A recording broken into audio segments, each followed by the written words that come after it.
স্বাগত Asian news আপডেটে। আপনাদের সাথে আছি আমি মুক্তা ইসলাম।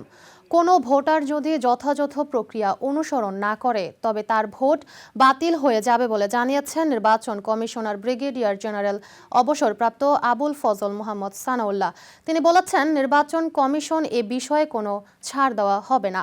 নোয়াখালীতে জেলা প্রশাসকের কার্যালয়ে আইন শৃঙ্খলা রক্ষাকারী সেল ভিজিল্যান্স ও অবজারভেশন টিমের সভায় প্রধান অতিথির বক্তব্যে তিনি এসব কথা বলেন। ইসি সানাউল্লাহ বলেন, একটা পরিবেশ নিশ্চিত করতে হবে যেখানে বয়স ভিত্তিক ও লিঙ্গ ভিত্তিক সবাই ভোট দিতে পারবে। ভোটারদের আগ্রহকে ধারণ করে উৎসব মুখর পরিবেশে ভোট গ্রহণের পরিবেশ সৃষ্টি করতে হবে।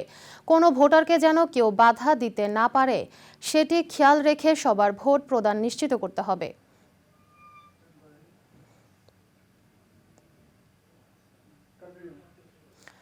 আওয়ামী ফ্যাসিস্ট ও তাদের সহযোগী জঙ্গিরা দেশ ছেড়ে পালিয়ে যাওয়ায় নির্বাচনে ভণ্ডুলের আশঙ্কা নেই বলে মন্তব্য করেছেন স্বরাষ্ট্র উপদেষ্টা লেফটেন্যান্ট জেনারেল অবসরপ্রাপ্ত মোহাম্মদ জাহাঙ্গীর আলম চৌধুরী।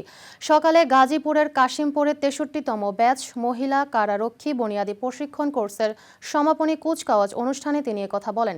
এ সময় তিনি বলেন, কারাবন্দীদের প্রতি মানবিক আচরণ, ন্যায্য সুযোগ সুবিধা, বৈষম্যহীনতা ও সামাজিক মর্যাদা নিশ্চিতকরণ কেবল আইনগত বাধ্যবাধকতা নয়, এটি রাষ্ট্রের নৈতিক অবস্থার প্রতিফলন। অপরাধ দমন ও অপরাধের সংশোধন এবং সামাজিক পুনরুদ্ধারের প্রক্রিয়ায় কারা প্রশাসনের ভূমিকা অত্যন্ত গুরুত্বপূর্ণ।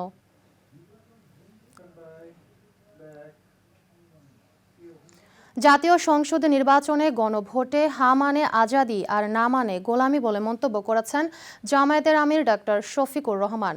সকালে যশোরে নির্বাচনী জনসভায় তিনি এ ঘোষণা দেন। ভোটে নির্বাচিত হলে যশোরকে সিটি কর্পোরেশন করার প্রতিশ্রুতিও দেন জামায়াত আমির। এর আগে সকাল 8:30টায় শহরের কেন্দ্রীয় ঈদগাহ ময়দানের সমাবেশ শুরু হয়।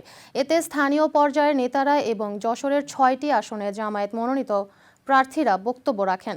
সকাল থেকেই নেতাকর্মীরা ঈদগাহ ময়দানে অবস্থান নেন।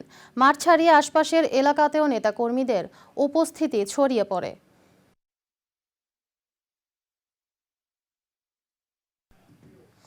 দর্শক, এই ছিল এশিয়ান নিউজ আপডেট। ধন্যবাদ এতক্ষণ সাথে থাকার জন্য।